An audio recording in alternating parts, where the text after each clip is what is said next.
Following program contains images which may disturb some viewers.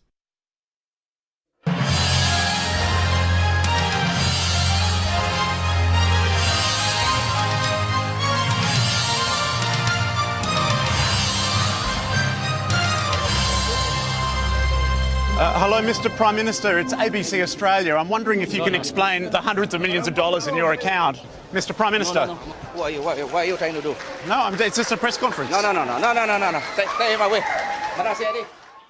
That was 2 weeks ago in Malaysia. Our reporter Linton Besser and cameraman Louis Eroglu were arrested for challenging Malaysia's Prime Minister about the vast sums of money channelled into his private bank accounts. Their arrest made headlines around the world. For 2 days, our team was barred from leaving the country, facing charges for a crime carrying 2 years in prison. Tonight, we bring you their story, a multi-billion-dollar corruption scandal, murders and intrigue across 4 continents, including Australia. Linton Besser's investigation begins on the streets of Kuala Lumpur, with one man's attempt to bring the Prime Minister to justice.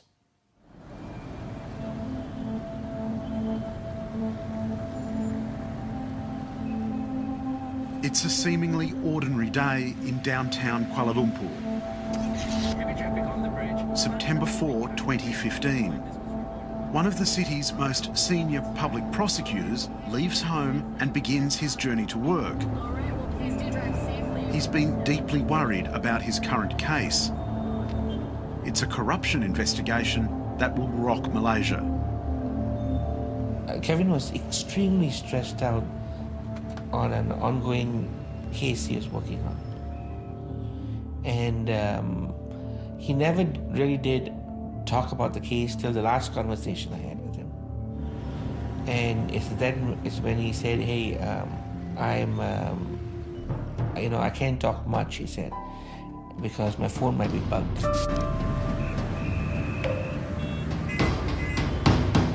As the prosecutor is caught in heavy traffic, his car is suddenly rammed from behind.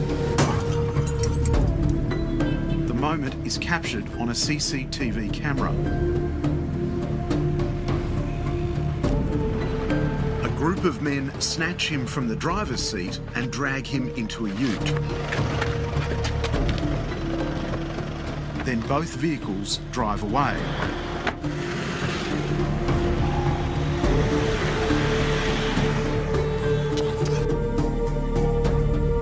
"12 days later, prosecutor Kevin Marias is found brutally murdered in a swamp on the outskirts of KL. He'd been forced into an oil drum that was then filled with cement.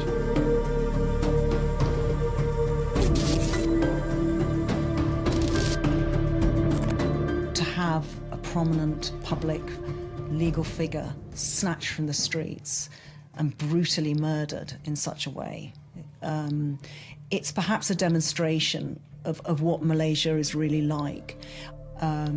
It's bizarre and terrifying what happened to Kevin. I'm 101% confident that my brother was killed. It was an orchestrated attack to silence him. What's your feeling about who was behind your brother's death? It was high-level government authorities, extremely high level. The target of Kevin Marias' investigation was the Malaysian Prime Minister, Najib Razak. The prosecutor's case had the potential to expose the Prime Minister as a criminal and remove him from office. So I called Kevin, and that's when he told me he's working on a high-profile case. And I said, really? He said, these people are terrible. So... Who was he referring to? He was just referring to Najib. Just prior to his murder, the prosecutor had helped prepare charge sheets against Prime Minister Najib Razak. The documents alleged the Prime Minister corruptly obtained a bribe totalling 27 million ringgit, the equivalent of 11 million Australian dollars, in return for organising a loan for a government-linked company, a penalty that could result in up to 20 years in prison. When you were following the money trail, how important was that document? Well, this charge sheet was the smoking gun. The charge sheets were sent anonymously to Claire Rucastle-Brown in London. She's an investigative journalist and the sister-in-law of former British Prime Minister Gordon Brown. The Najib administration went wild when I published that document because they knew how dangerous it was. They were trying to shut this down, cover it up. The Malaysian government has charged 7 men over Kevin Marias's murder, including a military doctor he was prosecuting for corruption. But Charles Marias and others are convinced the charges are a cover-up. I believe they were involved in the killing, those people, but I'm confident the order to kill came from way high up. Why was your brother Kevin Marias killed? He was killed because he was investigating and he drew up the charge sheet, and that's why he was killed. Four Corners has come to Malaysia to investigate this murder and a political scandal engulfing the Prime Minister, Najib Razak. Four Corners has been told that Kevin Marias's boss, the Malaysian Attorney General, planned to lay a criminal charge against Prime Minister Najib Razak at a cabinet meeting in July last year. The Prime Minister was going to be accused of the misappropriation of public funds. The Attorney General briefed senior officials, including the Deputy Prime Minister, who would have had to step into the top job. But the plan was leaked, and both the Attorney General and the Deputy Prime Minister were removed from office.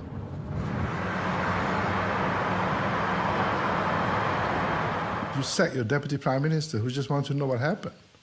You sack the Attorney General who, I believe, preparing a charge against you. Well, this is unprecedented. I don't think we ever witness this kind of massive dismantling of the institutions of government to cover up crime. The $9.5 million payment to the Malaysian Prime Minister that was being pursued by Kevin Marias is just one of many unexplained payments he's received. His official salary is about $130,000, yet his personal bank accounts have overflowed with hundreds of millions of dollars in unexplained wealth. The amount of money involved is huge. It is unthinkable that a Prime Minister should have such huge sums of money in his own private banking account. Dr Mahathir Mohamad, Malaysia's former Prime Minister and one-time mentor to Najib Razak, has become one of his biggest critics. This is wrong. This is totally wrong. A Prime Minister of Malaysia should never have that amount of money in his private account. If he has, it must have come through some undesirable activity. I now officially launch the Tun Razak exchange.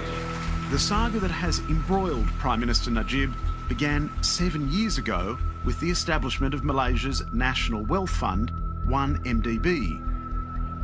Rather than build prosperity, it's racked up debt. The fund has performed disastrously. I think terribly doesn't quite describe how the fund has performed. Every single investment that 1MDB took has failed. It has resulted in billions of dollars of debt, which it is unable to repay, and today the Malaysian government is forced to bail out this particular entity.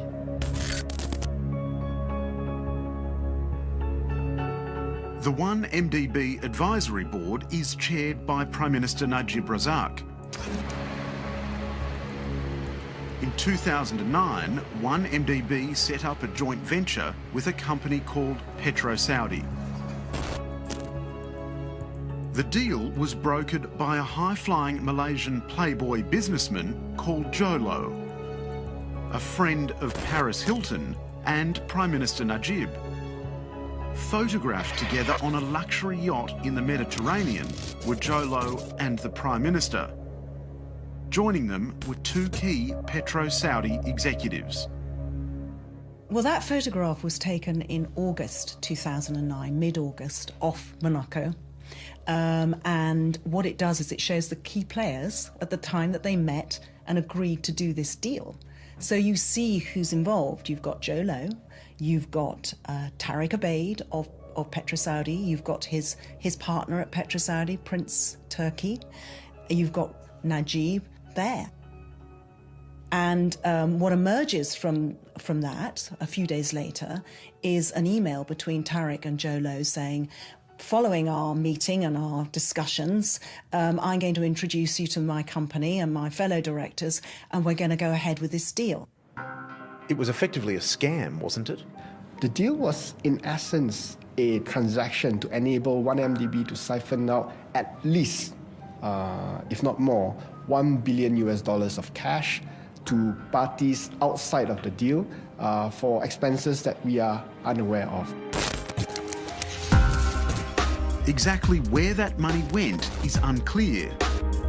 It's now the subject of at least 4 investigations across the world, probing the billions of dollars that have flowed out of 1MDB. Last year, journalist Claire Rucastle-Brown revealed $680 million had been paid into Prime Minister Najib Razak's personal accounts.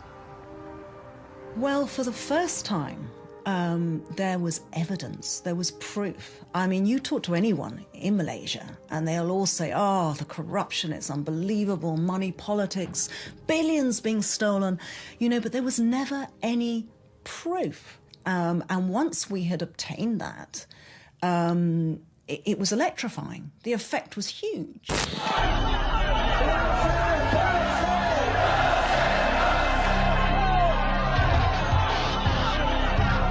The revelations prompted protests across the Malaysian capital.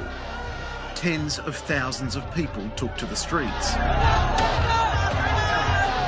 Despite public outrage, Malaysian investigations were shut down after the new Attorney General said the $680 million found in the Prime Minister's accounts was a donation from the Saudi royal family. Well, he needs to explain where he gets the money.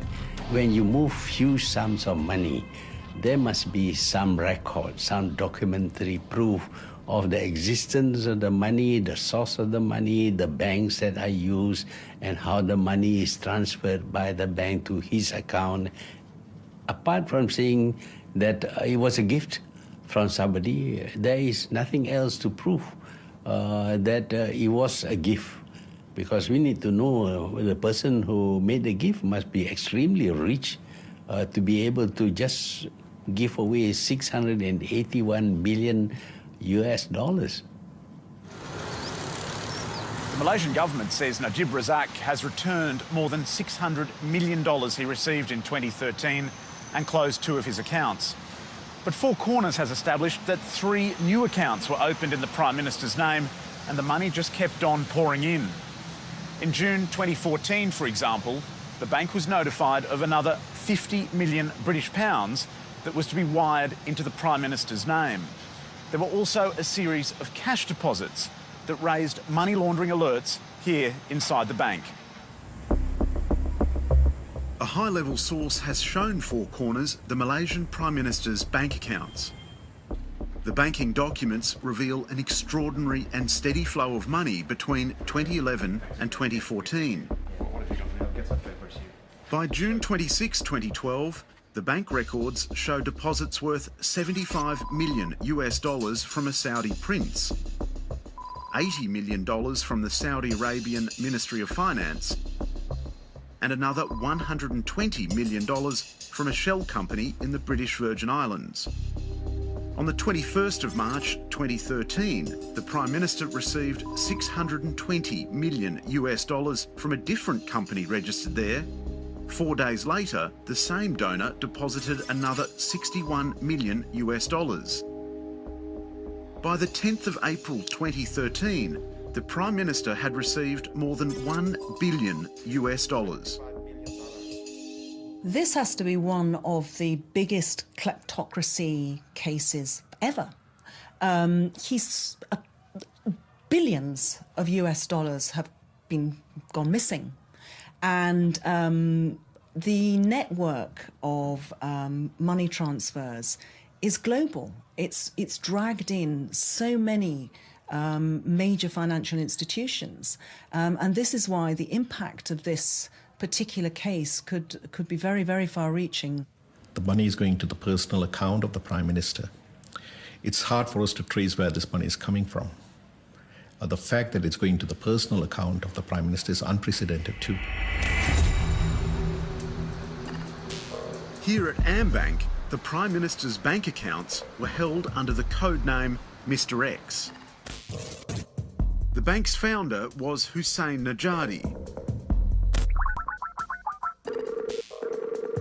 His son, Pascal Najadi, lives in Switzerland, where I spoke to him via Skype. Mr Najadi, I understand that in 2013 your father told you he'd discovered large-scale corruption in Malaysia. Yes, my father has been lamenting at the lunch in Kuala Lumpur about this, and he was throwing his hands up and saying, my God, this Prime Minister Najib is lining his pockets, they are robbing the country.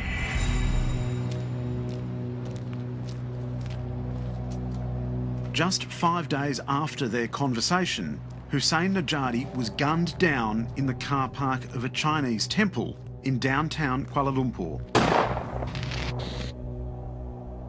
For us it was clear this was not a random shooting or random murder. This must have been that there were high powers at hand that have been able to execute such a public place execution midday Kuala Lumpur downtown. Your father left AmBank in the 1980s. Why are you so convinced that he had become aware of the Prime Minister's accounts? My father was one of the old boys of that country. He has helped to build Malaysia, helped to modernize Malaysia, and he was still in touch with personalities, talking about the old times, talking about the old days, nothing business in particular, just staying in touch with the folks. Where we got much more clarity, Linton, was when we took an audio a witness on audio recording who confessed or who was revealed to us that my father, according to this witness, went with him to the central bank governor's office to complain about certain observations. There's no evidence Hussein Najadi's death can be linked to the scandal engulfing the Malaysian Prime Minister. Pascal Najadi plans to appeal to the United Nations to conduct an inquiry into the murder. Malaysia's banking regulator was told at least 3 times about the enormous deposits into Prime Minister Najib Razak's personal accounts. Four Corners has learned that senior AmBank officials came here to the Malaysian Central Bank Governor to warn her about Najib Razak's personal accounts way back in September 2012. Their report was marked highly sensitive, and it revealed that almost $300 million had already flowed to Najib Razak from several mysterious donors overseas. Yet the central bank governor, Zeti Aziz, merely thanked them for their report and handed it back.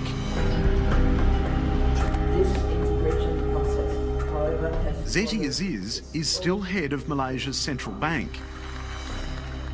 We wanted to know what action she took about Najib's accounts. Hello, Dr. Zeti. I'm from ABC Australia. Yes. I'd just like to ask you a couple of questions about your role regarding the Prime Minister's bank accounts. We're trying to understand why you didn't do more when you were alerted about the hundreds of millions of dollars flowing into them. Well, first of all, I cannot discuss any individual account, including even your own account, because no central bank or regulator can look at individual accounts.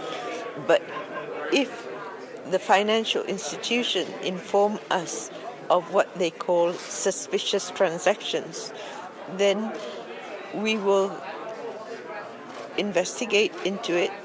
You're a member of the task force investigating all of these issues. What's been the outcome of that? Is it true what the new Attorney General has said, that Najib Razak has no case to answer? Is that true? I have no comment on this at this point in time. As I said, that no authority will discuss any investigation that has not been concluded. So who is behind the money flowing into the Prime Minister's bank accounts? As I said, I cannot comment on this. Okay, it is an ongoing investigation. Accusations against Prime Minister Najib Razak date back almost a decade. The first scandal was in 2002, when Najib Razak was Defence Minister overseeing a $1 billion submarine deal between Malaysia and France. It embroiled some of Najib's closest confidants in allegations of kickbacks, cover-ups and another murder. French authorities have indicted the former head of French arms firm Thales. They acted after an investigation by Malaysian anti-corruption campaigner Cynthia Gabriel into a $108 million commission paid to a Malaysian company. It wasn't just this payment that was of question. It was a couple of other payments as well that were made that seemed murky and seemed very shady, that did not have very clear reasons for why the payments were made. The middleman in the submarines deal was a senior advisor and friend to the Prime Minister. His name is Razak Baginda. We don't know who he is, apart from him being a close associate and friend of Najib. So until today, we are not certain if he was actually on a formal contract with the Defence Ministry or whether he was just negotiating a very large multi-million-dollar contract only because he was the friend of Najib Razak. The allegation is that kickbacks were given to the middlemen who negotiated the deal in France. That is the allegation. That allegation now has to be investigated properly. What thrust the corruption scandal into the global spotlight was another murder. This time, the victim was a 28-year-old model from Mongolia named Altan Tuya Sharabu. She worked as a translator. It's also been alleged she was having an affair with Najib, something he's always denied. But his advisor, Razak Baginda, was sleeping with her. He did admit that they were having a romantic relationship for a while. And then the events that led to her death suggested that he was trying to get rid of her. The model, Altan Tuya, wanted a cut of the money from the submarine deal. Interestingly, her father had said that Altan Tuya had left a note to say that she was coming to Malaysia to pick up her share of the commission, which amounted to about $100,000.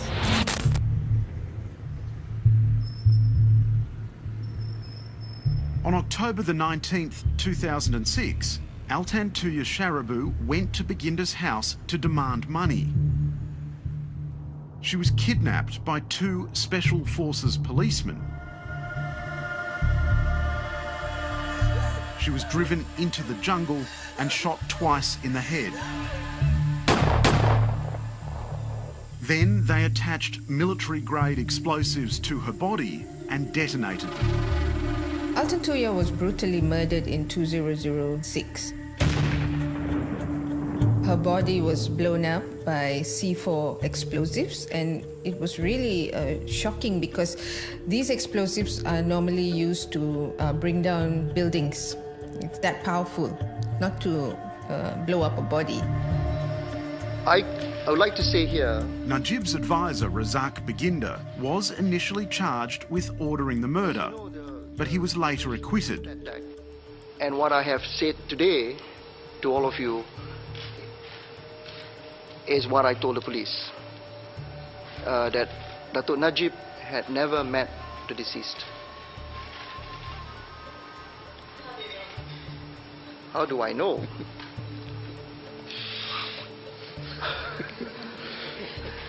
It's like asking me, I know. Okay, I know. Najib himself has always denied any involvement with the murder. Really, there's no shred of evidence at all been presented. Nothing in court, nothing has been said.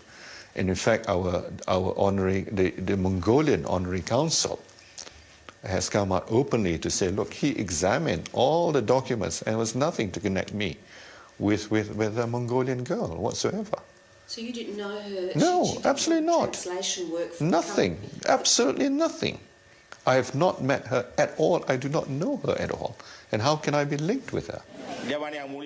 The allegations have dogged Prime Minister Najib since a private investigator, Bala Subramaniam, swore a statutory declaration implicating the PM's advisor, Baginda, in the model's murder.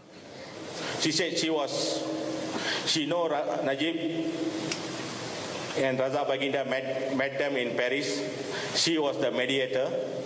Bala was a key witness because he had been part of the whole drama of those last few days of Altan Tuya's life. But Bala was there on that final night, during that final drama, when a car drove up with two thugs and pulled Altan Tuya off the street and drove away with her, the last time she was seen alive. And so his testimony was crucial. Yeah, I know, it's Najib's brother. But the PI recanted his statement and claimed in court documents he was forced by people close to the Prime Minister to leave the country. He offered me 5 million for me to retract the SD. The Malian asked me whether you are married. I said yes. Do you love your family? I said yes. Now, to emphasise their desire of getting Bala out of the country, they actually took him to a shopping centre on the outskirts of KL as well. And they met somebody that Bala recognised, and it was the Prime Minister's younger brother, Nazim. And Nazim Razak said to Bala, now look, if you love your family and if you're concerned about their safety, then I suggest that you follow exactly what tells you to do. So a combination of inducement, financial inducement, and threats to the safety of his family made him think that it was probably a good idea to leave. This scandal has led all the way to Australia. One of the model's killers has been locked up here at Villawood Detention Centre in Sydney's West. Cyril Azhar Umar was convicted over Altan Tuya's murder and sentenced to death. But during an appeal over the case, he fled Malaysia and sought a protection visa to stay in Australia. Cyril told his friends and family he was just a pawn in a political conspiracy. There seems to be no reason why he should have killed that lady. The allegation is that he must have got instruction from someone senior. He knows a lot as to why this girl was murdered. He has not told us why the girl was murdered and who he was acting for. Adalah dosa besar kepada saya. Out of the blue, after months in custody, Cyril released a series of bizarre videos that announced Prime Minister Najib Razak had nothing to do with the model's murder. Yang Amat Berhormat Perdana Menteri Malaysia, Datuk Sri Najib Abdul Razak, langsung tidak ada terlibat dan tidak ada kaitan di dalam kes. The sole purpose of the videos appears to be to use Cyril to exonerate the Prime Minister. I mean, he doesn't seem to be sitting there doing a video to exonerate himself or to forward his own case. He's doing it to help the Prime Minister.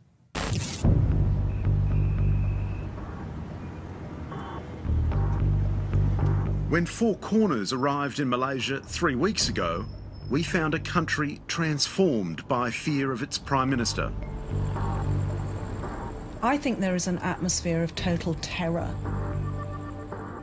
It's an incredibly difficult situation for every individual trying to carry out their jobs. You see, The problem in this country is that everybody is so scared of the Prime Minister. In Malaysia today, dissidents are silenced, political opponents are jailed, and news organisations are shut down. But people are still finding ways to protest. Street artist Fahmi Riza's image of Prime Minister Najib Razak as a clown has gone viral. I designed the poster and posted it on my social media sites, on Facebook, Twitter and Instagram.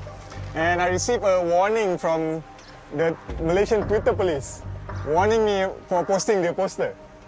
Why? What's wrong? And not just a warning, I've also been investigated for making the poster. I'm being investigated under there's two charges. One is under the Communications Act, another one under the Penal Code for this poster alone. Why? Why are they cracking down on it? Someone wasn't happy with the image and made a police report against me. Authorities are on the lookout for anti-government critics everywhere. Within hours, Fahmi Riza's new poster had been torn down after a visit by police. What's happened? Yeah, 8 hours later, something like that, Don't know exactly when. But when I talked to the car attendant here at the parking lot, they said the police came here at around 8 p.m. last night, asking him so many questions about the poster, who did it, This is just one more way for them to silence dissent in this country. I think you leave this place. Okay. Because why? Yeah? Why should we leave? Because he put the stick as a poster. Yes, yeah. yes. It's against the law. It's against the law to put up a poster? Yeah. My Prime Minister, this country's Prime Minister's photo. Yes. That is very bad. But why can't we, as citizens, just express ourselves? I call the police now, you could talk to them. Why do you want to call the police? Because he did something wrong. This is our Malaysian law. Right. Yeah, we cannot say bad things about our Prime Minister. There's no law that says we cannot say bad things about the Prime Minister. Okay, I'll go and call the police. So you want to call the police on me? Yeah. For others, the consequences of dissent are far more serious. Khairuddin Hassan is a former senior politician from Prime Minister Najib's own party. Last year, he went to the UK, Switzerland, Singapore and Hong Kong to lodge police complaints about the huge sums of money pouring into the PM's accounts. You see, my intention was to get the Foreign Legal Enforcement Authority to investigate on this 1MDB scandal. I didn't make any wild accusation or whatsoever. I flew abroad because I want to put it to the rules of law.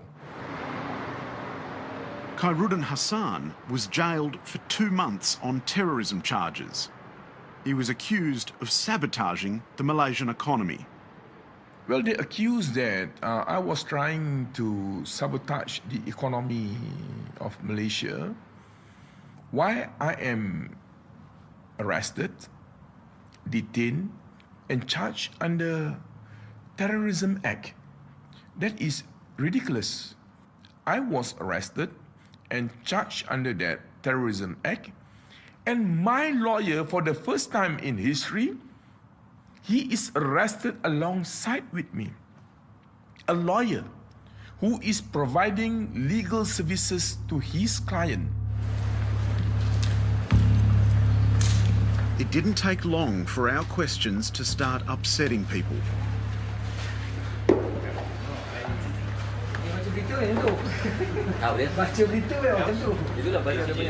We went to a press conference starring a woman named A. Santamal Selvi. This is a non-government organization. Her husband was the private investigator, Bala, who witnessed the kidnapping of the murdered model. Bala died of a heart attack. His wife Selvi has been pursuing a lawsuit accusing the Prime Minister and his relatives of forcing her family out of the country for several years. Nama saya Santamal Selvi ya. In a dramatic backflip, she's decided to apologise to the Prime Minister.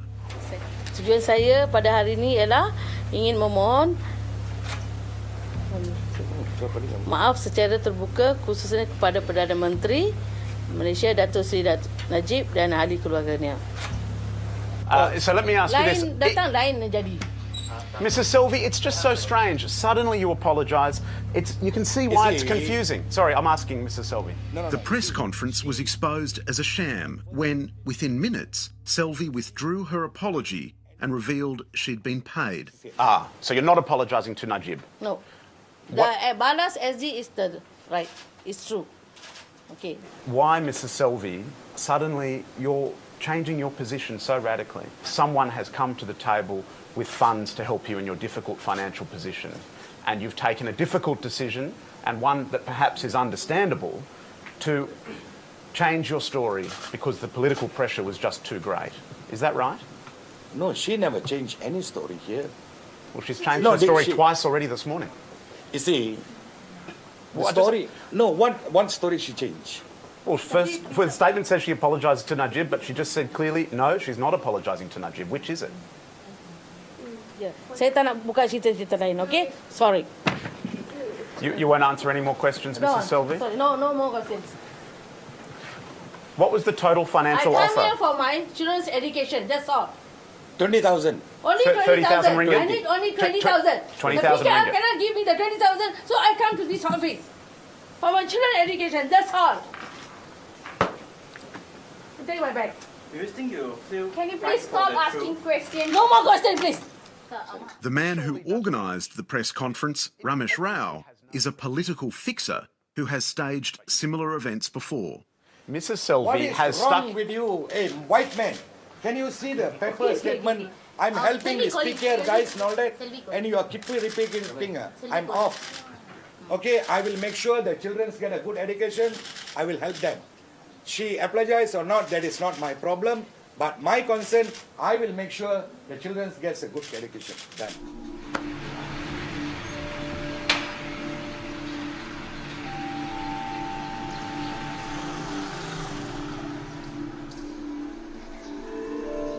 The event seemed to have been prompted by the realisation that Four Corners was asking questions, and there were special branch agents scattered around the building. Are you Malaysian Special Branch? Why is Malaysian intelligence here at this press conference? Can you answer some questions, sir? It's the sort of farce that people have got used to in Malaysia. These extraordinary staged events, people retracting their evidence and clearly being paid and intimidated to do it. A few hours later, we heard that Prime Minister Najib Razak had put out a press call and we jumped on a plane. The PM had invited the media to a rare public appearance on the island of Sarawak, where he was giving an evening campaign speech.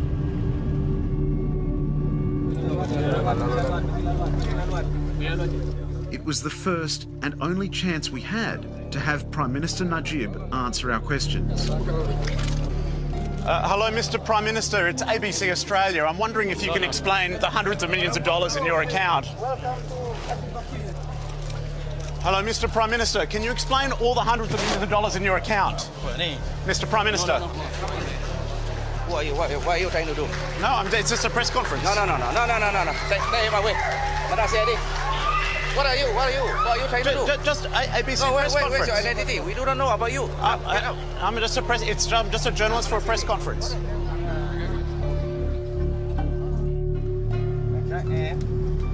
It's very sensitive here. We've just been questioned by the police and Malaysian intelligence. They've taken our passports and asked us where we were staying. Made it very plain we were not welcome questioning the Malaysian Prime Minister about the huge volumes of money pouring into his account. Okay. Soon after, our van was pulled over. Cameraman Louis Iroglu and I were arrested and taken to the local police station. Here we are, and our lawyers just arrived. Albert King. I'm here. I've been placed under arrest at a police station in Sarawak We're waiting for some legal advice, but at the moment it sounds like they're intending to charge us with obstructing a civil servant in the exercise of their duty just for throwing a question to the Malaysian Prime Minister Najib Razak. Our passports were taken again and we were detained for 6 hours.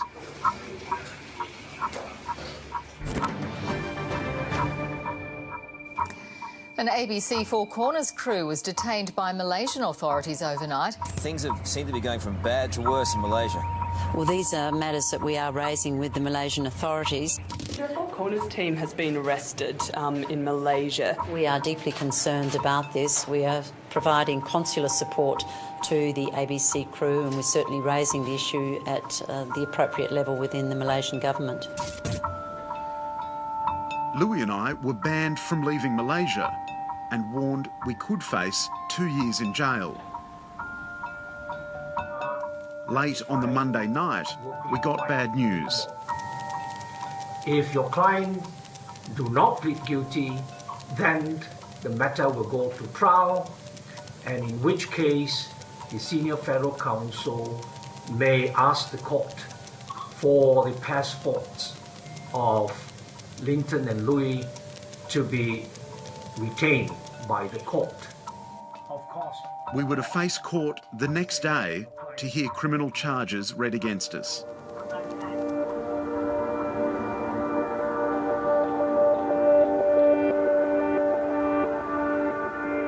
But 6 hours later, there was a bang on my door. The authorities had suddenly changed their minds. The charges were to be dropped. We were free to go, but for those who live in Malaysia, the crackdown continues. They've resorted to sheer intimidation and threats. They're no longer able to rely on law enforcement to protect their position. So they're just letting people know if they do cross them, they'll just be met with sheer intimidation. I mean, they're pulling charges out of the air to throw at people and shoving people in jail because, of course, under current rules, you can be thrown into jail and kept there for months without a court appearance. So they're just threatening people now. And it's very effective. It's amazing how effective it is.